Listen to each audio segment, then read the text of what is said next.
Жеп болдыңыздар ма? Сіздер сияқтар шыға беруге ыңғайлы ма? Банк ортада тұрады. Шықпаған адамды қылқылдатып шығарамыз, көтеріп алып шығамыз, барып шығасың. Шықпайын деген әңгіме жоқ. Екі жеңгесінікі не тот жөні. Шын айтайын, екі жеңгес келінді жіберіңіздерші екеуіңіз. Жіберіңдер.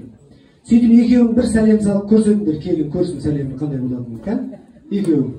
Ой, бәрекелді. Үшірет қой жандерім, үшірет. Бәрекелді. Летний акция жүріп жатыр, тағы бір ойласа жоқ.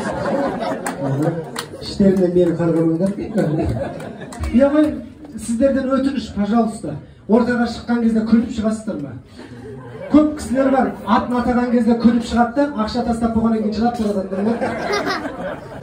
Köpürak keldi var şirkine. Onu biz bağına demir, kança, yeni kança zavattanlarını sanap durmam mı? Sonunda os keldinden süremiz kança düşkün.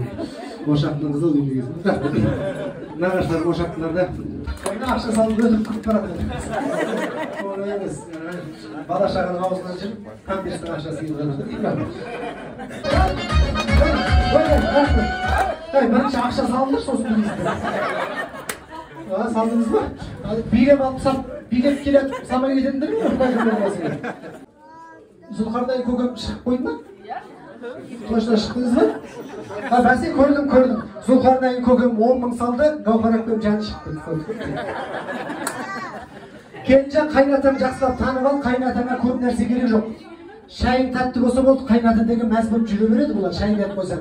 Сыртқа шығады, ішке келеді, өздері ойланып, думбада жүрген адамдар емес пе?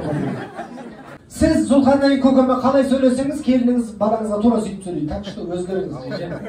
Баяғы сөздер болмайды. Тек қана әдемі сөздер. Көкем мәз болады. Не ғой, өмірді түңіліп жүрсің.